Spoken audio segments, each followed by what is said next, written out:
Take them or leave them, but by 2020, the millennials will make up a third of all adults in the United States.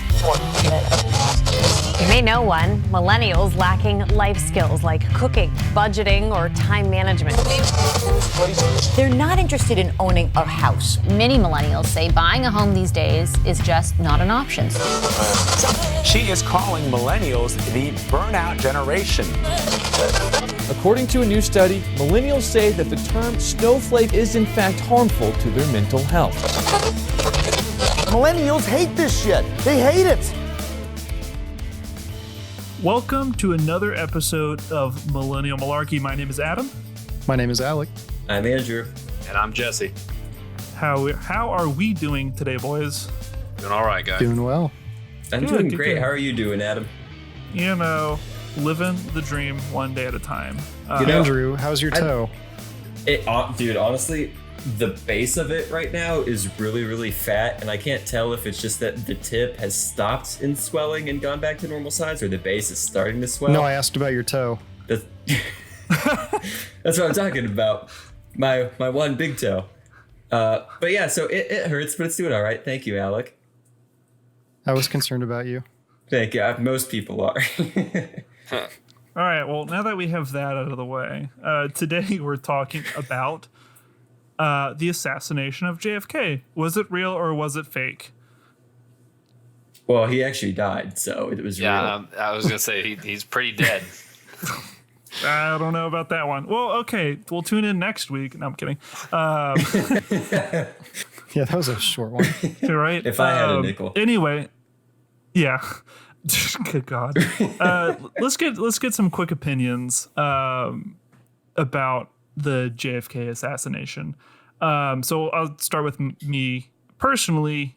Before doing all this research into the JFK assassination, I thought there was something more behind it, whether that be like a secret CIA mafia plot behind his assassination. But after doing some research, I am a firm believer that Lee Harvey Oswald, as well as Jack Ruby, who is Lee Harvey Oswald's killer, both acted alone and on their own fruition, if you will.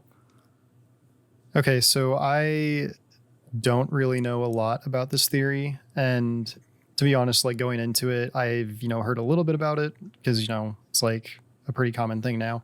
Mm-hmm. But I've always kind of been under the impression that based off of the wounds to JFK, that there were multiple angles of shots, and I think to me, the whole thing about the conspiracy is like, was there a second shooter? Was Lee Harvey Oswald, was he acting alone, or was there a second shooter? And I've always kind of been under the impression that the majority of the evidence said that yes, there was a second shooter, but I don't really know enough about this topic to really have an opinion one way or the other. Yeah. Right. I've looked into this a little bit more than Alec. You have, however, it's not my favorite conspiracy theory, so it's definitely not one that I've, studied closely for years or whatever. But definitely from my perspective, there had to have at least been like a second shooter, because when you look at the Zapruder film, you see the direction that his head moves, and that's totally not consistent with the conservation of momentum and, all that sort of stuff with where they say that the shot came from. So upon researching it a little more for this episode, I learned that maybe it's possible that some of the frames from that film were removed, which would have actually shown his head moving in a direction that would have agreed with it prior to that, and then kind of recoiling back, which would solve that. But ultimately, I think there's just too many inconsistencies with official reports from the Warren Commission and stuff like that versus eyewitness testimony and other things that I still think that something's amiss here. Whether or not that's a larger plot to get rid of him or just a couple people acting alone. Jesse. Right. I mean, I don't know. I think it's just a Thanks, giant Jesse. coincidence. It's just... I think it's just a happenstance because, you see the way his head goes. There's two shots. There's all this information that leads you to think there's multiple shooters. Are they acting on their own? Are they acting together? I think it's just a giant coincidence. It can happen. It's not unheard of. And the No, fact so that's a good point. I've heard some stuff about like why people believe conspiracy theories at all, and you always hear this stuff about celebrities or people in the public's eye. It's and one of the theories as to why people are so willing to believe conspiracy theories is that it's exciting, it's a mystery, it's new, and it's something that we can't quite figure out, and it kind of takes us away from our normal, mundane, day-to-day lives. So that's kind of a theory as to why people are so willing to believe and accept that conspiracy theories are true. Interesting. But I think I don't have a maybe boring and mundane life. I work in an office. Oh, wait. Yeah, I think another question that we didn't discuss, maybe asking, but maybe is also important is, does it matter if there was a cover-up or it was part of a larger scheme or anything? I mean, ultimately, he was killed all those years ago. Nothing we can do can change that. So what if we find out? You know what I mean? Like, I don't know. Maybe that was something we should have thought about. Like, who cares? Andrew, even you if make it is sound true? like you make it sound like you were there, like you had something to do with it. Like, does it really matter? We don't need to look into it. Don't look too closely at the Umbrella Man in that film. You won't see anything there. Let's move on. So, what are we doing next week? I guess we'll start with the timeline. That's probably a good way to go. So in 1956, Lee Harvey Oswald joined the Marines and is trained as a sharpshooter, in which I think he barely got his medal as a sharpshooter. Yeah, from what I heard, he basically, he passed to qualify, but, just barely so. So although people actually... C's get degrees. Dude, right. Lee Harvey Oswald was the C's get degrees of sharpshooting. Regardless if he barely made it or not, he still made it. Yeah, sharpshooter is still, I assume, I'm not really sure, but I'm assuming it's a hard thing to achieve. I mean, I don't have one, so yeah, probably. Anyway, and then 3 years later, in 1959, Lee Harvey Oswald defects to the Soviet Union. We have ourselves a commie sympathizer on our hands, boys. Yeah, we do. Filthy commie. Oh, Lee, not me. Got it. 3 years later after that, in 1962, Lee Harvey Oswald returns to the USA with his wife and settles down in Texas. And then that seems later like the opposite of the place you should go when you're a commie sympathizer. I guess. Well, I guess it's kind of near Cuba, but I guess Florida's closer. But Yeah, who wants to live in that Florida? Makes more sense. I mean, the I entire guess city Lee of Harvey Miami Oswald is like basically the Cuba. Yeah, and I guess Lee Harvey Oswald is like the penultimate Florida man. That's probably a good way of putting it. Yeah. Okay, so what happened next? Later that year, John Connally is elected as the governor of Texas, and John Connally is the other person that was in the car in front of JFK that got hit by the bullet. He didn't die though, right? He just got wounded. Yeah. The bullets passed through JFK and then hit Connally. Classic. Right. So in 1963 is when everything happens. So in March of 1963, Lee Harvey Oswald buys his Italian carbine with a four times scope from Klein Sporting Goods. And Marina Oswald sends a letter to the Russian embassy in D.C. asking to be granted an entrance visa to the USSR. In April, someone fires a bullet that just misses retired General Edwin Walker, an advocate of far-right politics and strongly anti-communist.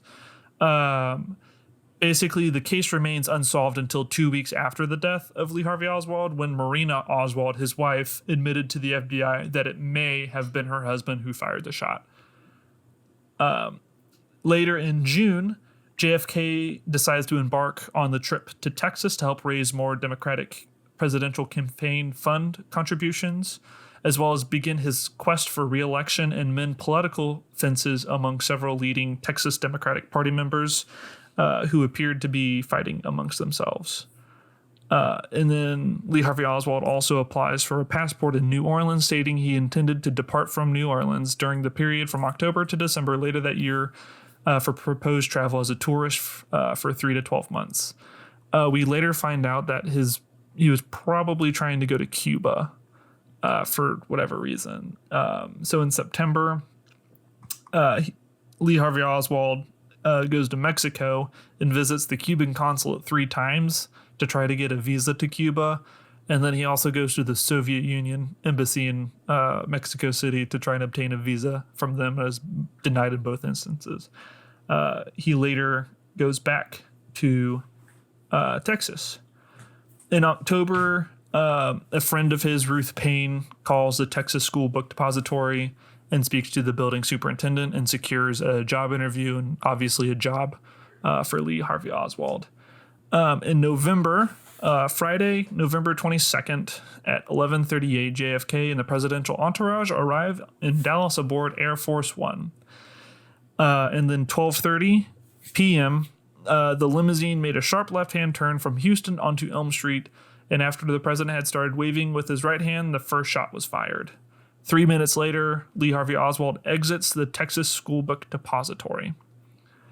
At 1 o'clock, Lee Harvey Oswald arrives at his rooming house via bus and then a taxi after the bus got stuck in traffic. 15 minutes later, Lee Harvey Oswald shot and killed a Dallas police officer, J.D. Tippit, and then fled the scene.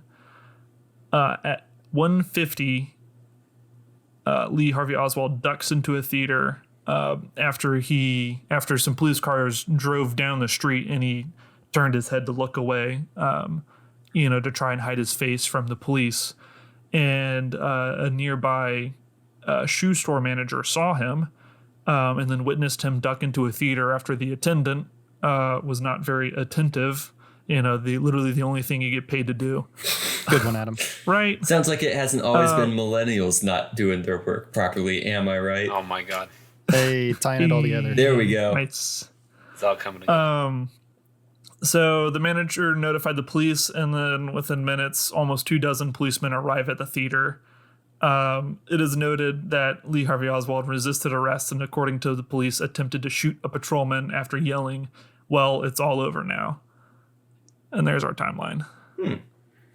Okay. I also had found some little piece of information that said that when he was being interrogated, that he said something about being innocent and that he was just a patsy.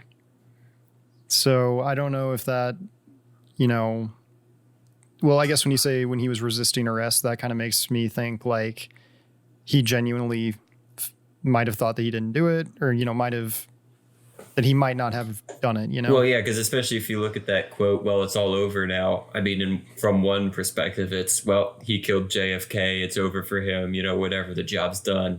From another perspective, it's JFK's dead. He's been framed. He knows there's no way out. So it's all over for him personally now. You know what I mean? So I feel like there's just so much like that, depending on your perspective, you can like fit so much of this to your own narrative. You know what I mean? I feel like you keep bringing it back to this, like, well, it's done. Doesn't matter. Do we really need to look into it? Maybe Andrew, you're the reincarnation of Lee Harvey Oswald. Well, could be. You know what? He was not a bad looking dude, so I'll take that. Well, I think one of the big things is that you have to take into it is actually when Lee Harvey Oswald was exiting the book depository, is that he actually ran into a police officer, like trying to exit. And then, because no one, minutes after he was shot, no one had any idea that Lee Harvey Oswald did it. That's probably true. Right. Because he hid his gun up in the depository, like between boxes, I assume, where it was found with 3 shell casings. But my thing is that, like, I'm pretty sure he got arrested for shooting the police officer, because there was like 24, or there was like 12 or 24 witnesses to that. Well, yeah, think about it, though. I mean, if you've been framed for the assassination of the president, I mean, even though maybe no one there officially saw you, but let's say you've actually been framed, and especially if it was by the government, then that police officers are probably in on it, or that at least some of them would. So even if he didn't kill the president and he's leaving there, maybe it's not a sign of guilt that, he then went and murdered the police officer in front of everyone. Maybe that's him thinking like, oh my God, there's no way out for me from this situation, which like I didn't do. So I've got to protect myself and just try and get out of here the best I can, because everyone now is going to be against me and no one's going to believe me when I say that I wasn't a part of it. It's just like a kind of a panic, a defense mechanism, like just kind of like that fight or flight kicks in. Totally. And I mean, we'll start talking about the conspiracies more specifically or in greater depth in a second. But I think that's part of what makes this whole thing so fuzzy, is that Lee Harvey Oswald had like such a sketchy life all around. Like, you know, Adam had mentioned him moving over to the Soviet Union or whatever and being a communist sympathizer. He did that. He also tried to spend some time in Cuba. I don't remember exactly what happened there, but he wanted to like work as a spy or something like that. And basically no one wanted him in the Soviet Union. No one wanted him in Cuba. He had mafia connections. That's gotta suck. I know, right? No, not even. Well, I guess it wouldn't be Putin. Who was the leader? Gorbachev. One of those several V's and CH's or Crush. I don't know, something. It was probably honestly just a bear in one of those fuzzy hats. A bear on a unicycle or whatever from like Family Guy. Yeah. But I mean, Russia doesn't even want you, dude. For God, real, that's gotta suck. Because he spent a lot of time, or tried to, at least with those kind of communist regimes. But then I think it was an uncle of his or something like that was in the mafia, and he was able to use that connection to help him get a job somewhere or whatever, right? So it's just between him just generally being all over the place and, you know, having issues with the US government or whatever, and then him also having interests in, you know, other regimes or whatever that directly contradicted the point of the United States and were bitter enemies at that time. And then also just like seedy underground organized crime units that were not affiliated with like, you know, larger governments or, you know, economic systems or whatever. It's just, I feel like that's also what kind of opens all of this up, and every tiny inconsistency really adds up to, was there something bigger going on because of his own personal life and all of the sort of unscrupulous people that he associated with. Like, it could have been anyone, and since no one really wanted him, maybe it was likely that he was a patsy and someone just saw, you know what, we have something to do here and this guy wants to be a part of our organization. We're going to use him to you know, set him up and take the fall for something that we feel like we need to do. Who knows? Well, especially with his backstory too. Yeah, Right. That's what I'm saying. So, well, I mean, you can't talk about Lee Harvey Oswald if you don't talk about Jack Ruby, the man who killed Lee Harvey Oswald 2 days later. Yep. It's on live TV. Yeah, I know. I just that one baffles me. But the facts on that. On November 24th, Jack Ruby, who was like a nightclub owner, he drove into town to send an emergency money order. And also had mafia connections. Just want to throw that out there. He did at the Western Union to one of his employees. And then he walked half a block to the nearby Dallas police headquarters, where he made his way to the basement. So while authorities were escorting Oswald through the police basement to an armored car that was going to take him to a nearby county jail, Ruby stepped out from the crowd of reporters and fired a single round from his .38 revolver into Oswald's abdomen, where I think he died a few hours later to complications, because it hit like his spleen and his like his kidney, and I think it hit like his aorta too. Like, yeah, his aorta. Yeah, Thing in his heart that made the blood go poof poof poof poof. Wait, I thought it was a single shot to like the stomach. Yeah, you have an aorta in your stomach, buddy. What? I thought it was a part of the heart. Okay, wait, I'm confused because I said the heart thing. I thought Alec didn't know what the heart thing was. Do I not know what's in your stomach? No, I mean, okay. for me, it's a quick chicken anatomy tenders. lesson. A quick anatomy lesson for you guys. Yay. Where you have an ascending aorta that comes up from the heart, right? Sure. Okay. Where your left ventricle pumps all the blood into, and it's your aorta is like the size of a can. It's huge. Oh my God, is it really that big? Maybe like a small can. Like oh my God, that's making me queasy. I'm like not one gonna you'd lie. find in Europe. I'm feeling lightheaded Yeah, right pretty now. Keep going, Anyway. it's fine. I might take my earbuds out for a second. No worries. Anyway, and then it turns into the descending aorta as it like travels basically down the anterior or the front side of your spinal column until it hits about your hips, and then it splits once into your into, I think it's like left and right iliac, and then it splits again into your internal and external iliac, which eventually turns into your femoral. But I mean, like basically down in your stomach, it's pretty sizable. I mean, it's much bigger than your thumb.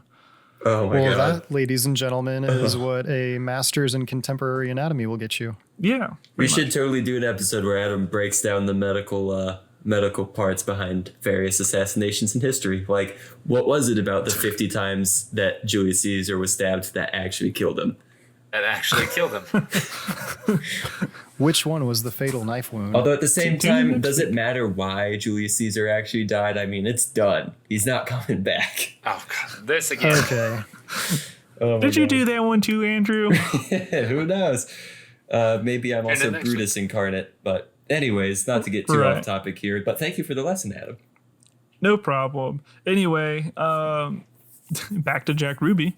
Yeah. So when he was being, questioned or whatever for the murder of Oswald, he said that he was distraught over JFK's death, and he helped the city of Dallas, quote unquote, redeem itself in the eyes of the public, and that his motive for killing Oswald was to, quote, saving Mrs. Kennedy the discomfiture of coming back to trial, unquote. Which is kind of weird. I mean, I could understand that perspective for sure, but yeah, we'll get more to the conspiracies later. I won't get more into that right now. Right. And then our last piece of facts is the Warren Commission. So this was established by President Lyndon B. Johnson via an executive order, which I didn't do my research, guys. Was Lyndon B. Johnson the vice president that then became the president? The only president I recognize is Donald Trump, so... in all of American history. Oh, boy. Everyone else is the one and only president. The one and only president. Keep America great, guys. Donald Trump 2K20. Anyway. Also feel the burn or whatever. I want to keep it open to everyone. Well, real quick, I just Googled it. Lyndon Baines Johnson, often referred to as LBJ, was an American politician who served as the 36th President of the United States from 1963 to 1969, formerly the 37th Vice President from 1961 to 1963. He assumed the presidency following the assassination of President John F. Kennedy. Nice. Thanks, Google. Thank you. Anyway, so the Warren Commission was established by LBJ. They had like 12 conclusions, but notable conclusions. This commission had is the shots which killed President Kennedy and wounded Governor Connally were fired from the 6th floor at the southeast corner of the Texas School Book Depository. There is no credible evidence that the shots were fired from the triple underpass ahead of the motorcade or from any other location, aka the grassy knoll, that everybody is so familiar with. Also, the commission has found no evidence that either Lee Harvey Oswald or Jack Ruby was part of any conspiracy, domestic or foreign, to assassinate President Kennedy. And they also found that the commission could not make any definitive determination of Oswald's motives. There's like I said, there's just like, with Lee Harvey Oswald's past being so fuzzy and just so full of colorful characters just across the board, there's no shortage of theories about maybe other involvement with this. And some of the bigger ones include that the U.S. government maybe did not facilitate this, but covered it up. That communists were at play here, that the mafia was at play, or that the government itself was involved, and that the CIA, maybe carried out this hit on President Kennedy. As I'm sure there are other, big theories and stuff like that too. But those are some of the major ones. Plus, things just like, was there a second shooter, which is obviously a very huge theory, but maybe kind of a smaller part that could be connected to a larger cause like that. So there's a bunch of evidence. I have a question for you, Andrew. Yes, I'd love to hear it. So going into like why Oswald killed, obviously that he had the backing of some sort of organization, right? Sure. What would be the purpose or like the motives for each organization, and why? That's kind of what I'm sitting here thinking, like, why does any of this have to be conspiracy at all? Like, who would have wanted him dead and for what purpose? Yeah, so that's I could totally see like the communists. Yeah, I was about to say, I feel like the communist one is kind of self-evident. I mean, I don't remember exactly what the years of the Cold War were, but I feel like this was during the Cold War. Yeah, it had to have been, because the moon landing was 69, and that's kind of what ended it, right? So, yeah, I mean, obviously that might be an attempt to do it, although at the same time, now that I'm speaking, I mean, the whole point of the Cold War was that there wasn't really bloodshed directly between the United States and the Soviets. I mean, I know there was fighting in Afghanistan or Pakistan or something like that. That was kind of like, you know, living vicariously or whatever in the war, but that, you know, there was never really bloodshed between the Soviets and the Americans directly per se. So now that I'm kind of saying that, honestly, that makes me question the validity that the Soviets may have done it, because with both sides being really on edge like that and trying to, you know, ramp up their technology and stuff like that to kind of win, it would be really, I think, just absolutely stupid if the Soviets were to try and assassinate our president, because obviously that would end up in total war, which actually brings us to the U.S. government cover-up. So I'm sorry that I'll get back to maybe some of the other no worries. Motives in a second, but I feel like this is actually a great segue here. There's a, excuse me, what's the word? Substantive, whatever. I don't know. Substantial. Thank you. There it is. I wasn't an English major. It's all right. No, I'm pretty sure it's substantive.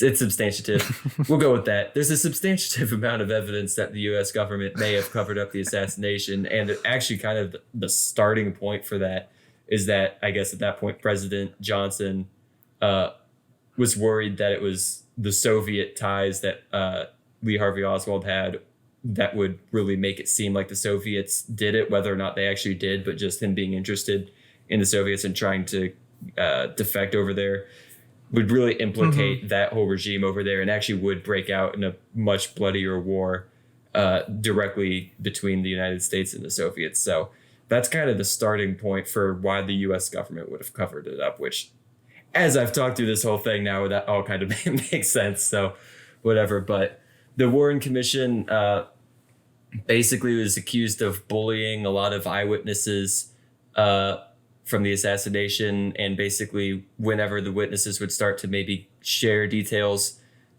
from what they witnessed that maybe the Warren Commission didn't want to hear or that were too revealing, they'd cut the interview short.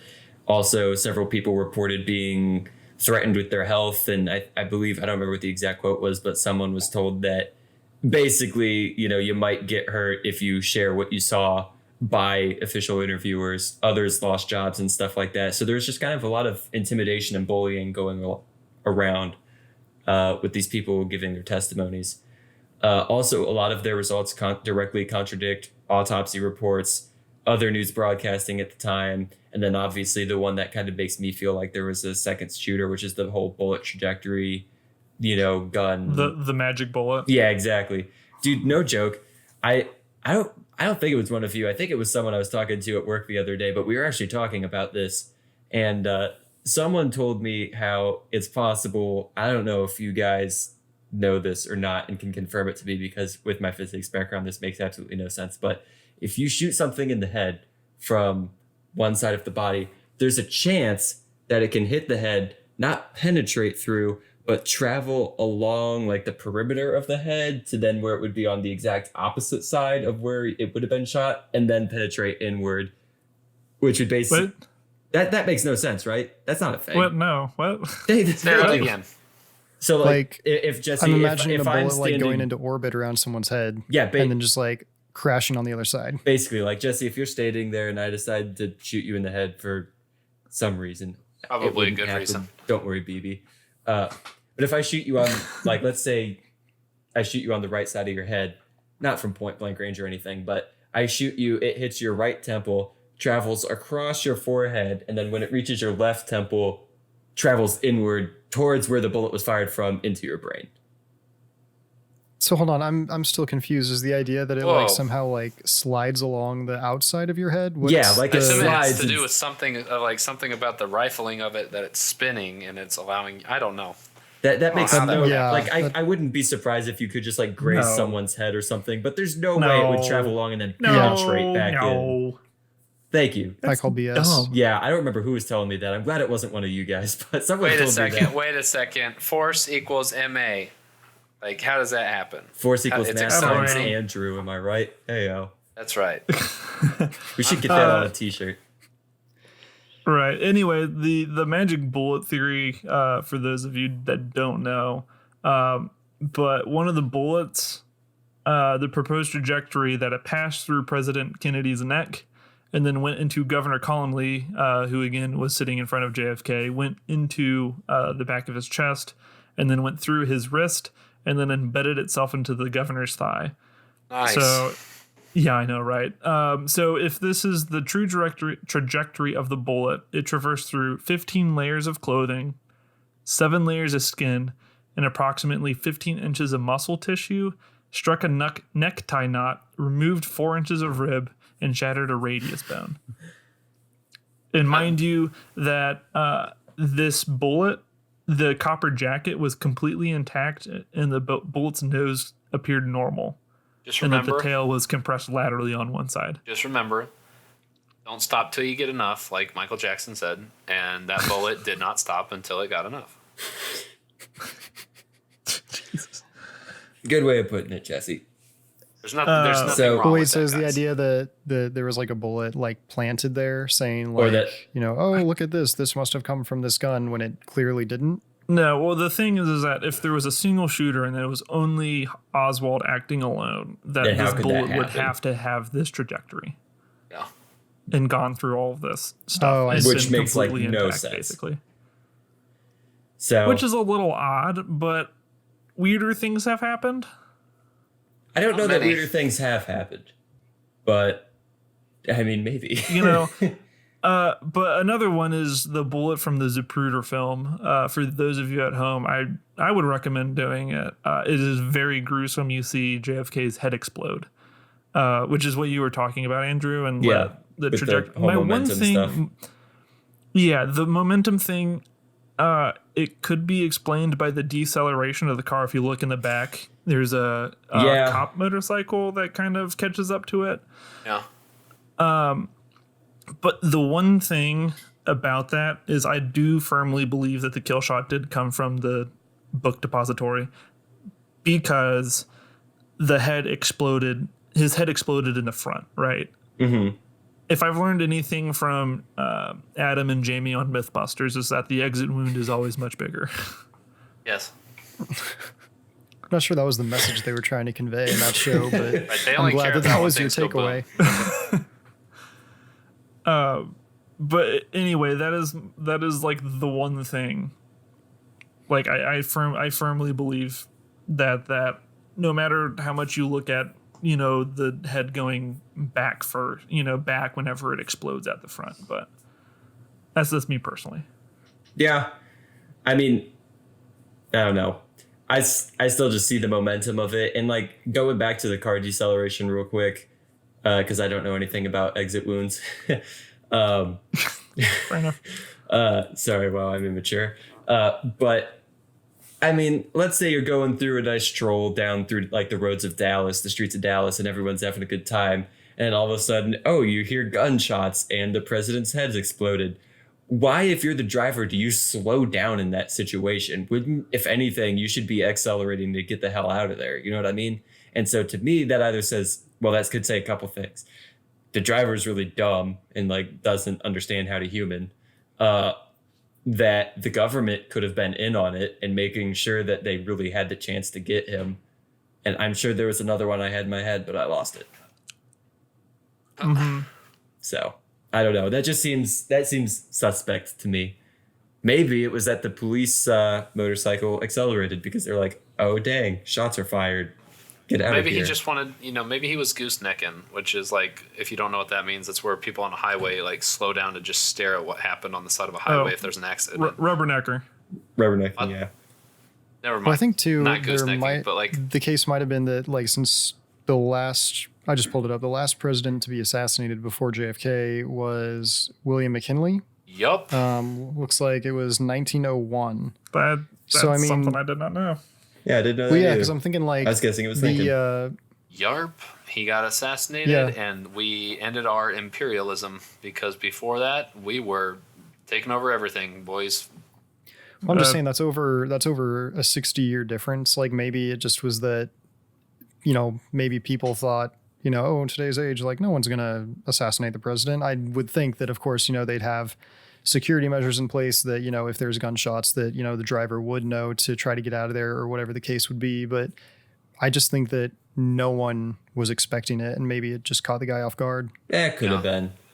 Maybe. That's fair. I mean, also you could smoke on airplanes back then, so Wait, there were airplanes So the back judgment then? wasn't great. I'm pretty sure you could. Yes.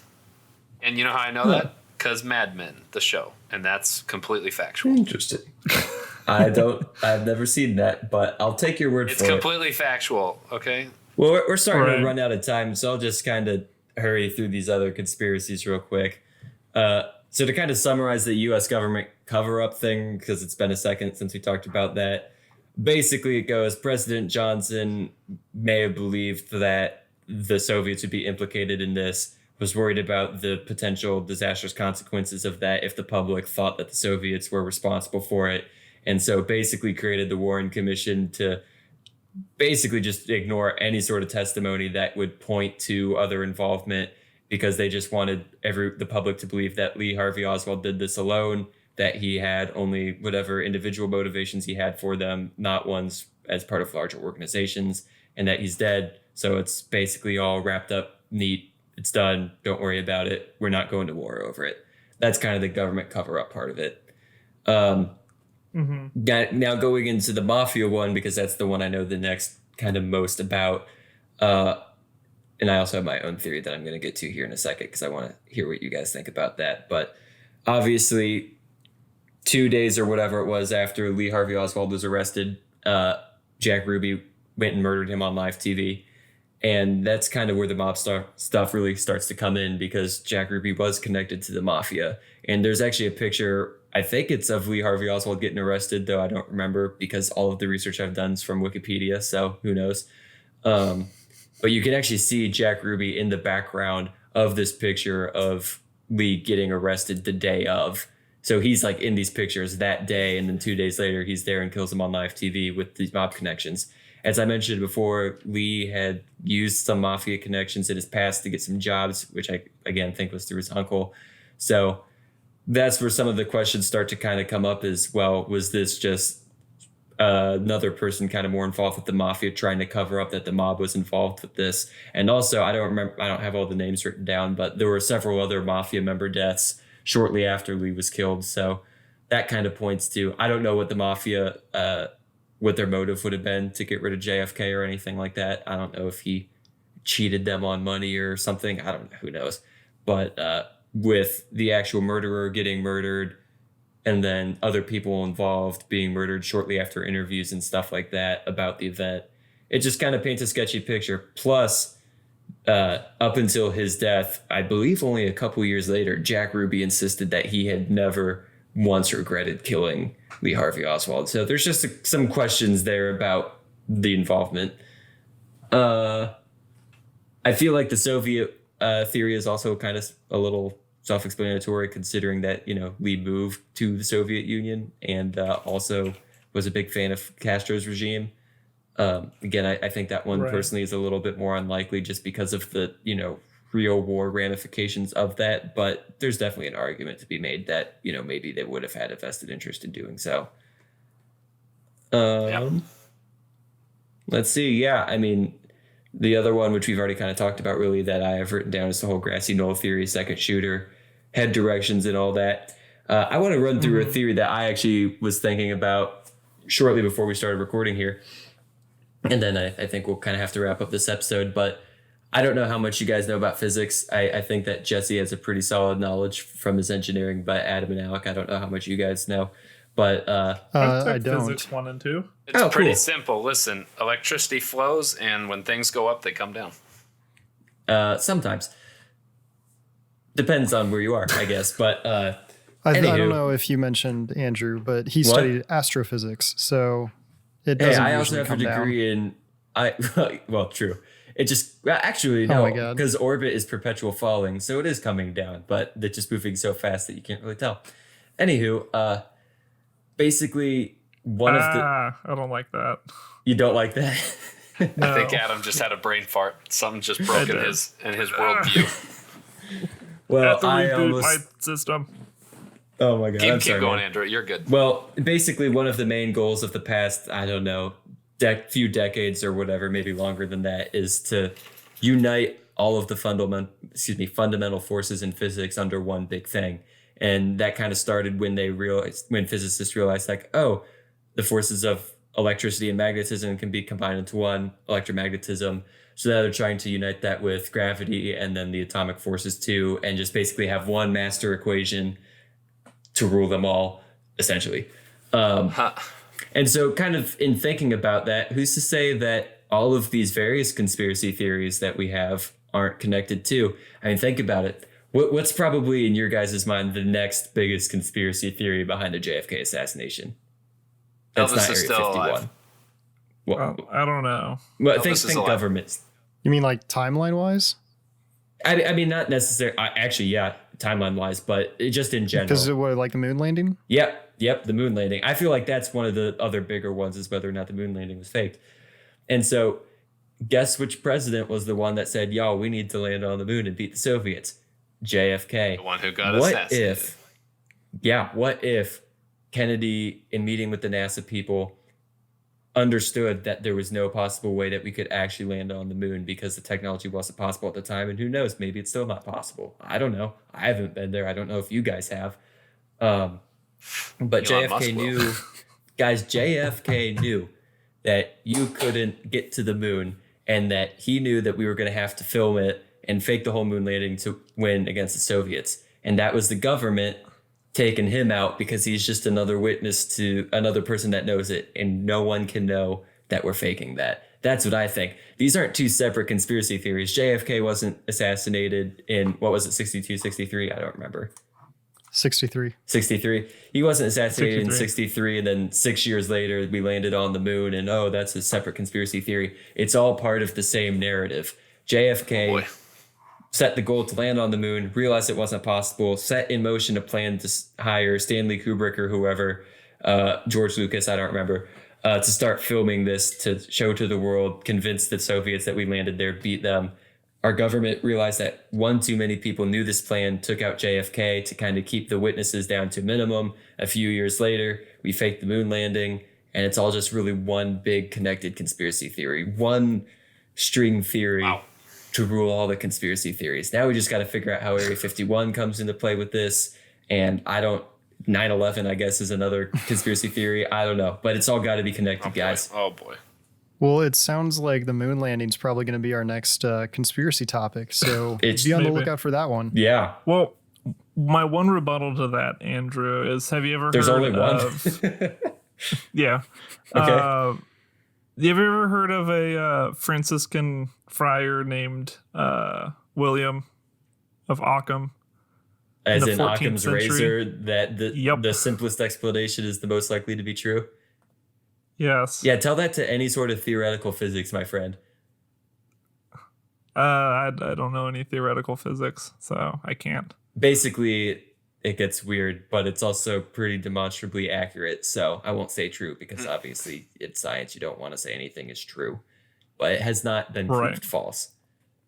Like when you start Right. talking about quantum mechanical stuff, but it's weird, man. So I don't know. I Right. don't know that Occam's razor applies here.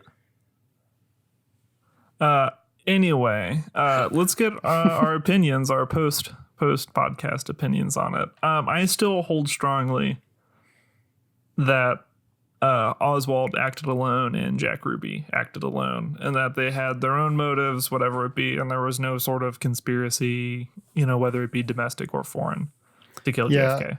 I agree. I'm not the kind of person that subscribes to conspiracy theories. I need a little more evidence, as opposed to, oh, well, these two dots could connect. I'm just not the kind of person that believes that stuff. Mm-hmm. I think I like the fact that I think the fact is that it was just a giant coincidence still. Because I believe that, They may not happen often, but they can. And people just had it out for him that day. And he was out there in a target. I don't think anything about the mafia or the whatever. I think people just wanted to assassinate the president. He was out and open. They knew he'd be out and open in a parade. And then they both got him. Two people just happened to get him. Andrew, do you have anything to add, or I feel like you kind of summed it up with your little rant about the moon and Area 51. Yeah, I mean, I think it's unlikely that a larger body was involved with it. I don't think that Lee Harvey Oswald acted alone. I think there were other people there, but I don't know that it was part of a major organized syndicate of some sort. The only one that really the theory I don't know that much about is the CIA's involvement, whether our government actually wanted that to happen and facilitated it instead of just covering it up. So I don't know too much about that, but I don't think it's likely that the Soviets or the mafia or anything did it, though I don't believe that Lee Harvey Oswald acted alone. Fair enough. Anyway, to end the podcast, Alec. Yes. Would you rather have hands for feet or feet for hands? I would much rather have hands for feet. Like, I could still walk on them and it'd be fine, but your life is severely limited when you have feet for hands. Fair enough. Andrew? I don't think there's any other answer. Yeah, honestly, yeah. I mean, our monkey brothers have feet for hands and they can climb trees pretty well and eat bananas. So frankly, I think that's hands for feet. Is that what I said? Andrew just wants to fulfill his lifelong dream of eating a banana. I meant hands for feet. Hands all around. Yeah, I've never been able to eat a banana, guys, and I'd like to eat my first banana while also using my hand feet to hold on to a tree branch. Oh my gosh. Jesse? All right. Yeah, as soon as you said that, I immediately thought of Curious George. So hands for feet. Yeah, I think I'm in the same camp. Anyway, so if you guys have any questions or whatnot, check us out at Twitter at Malarkey. That's at MILL Malarkey. And tune in next week when we talk about lamps and wattage of bulbs. Sounds good.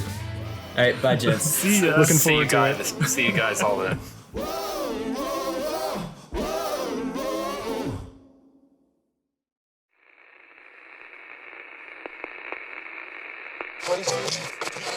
It's not that JFK knew that our technology wasn't good enough to get us to the moon. In 1947, something crashed at Roswell. And so JFK realized, like, oh my God, there's an alien base on the moon. Guys, it's all making sense. If the Clintons aren't already after me, they're gonna be soon.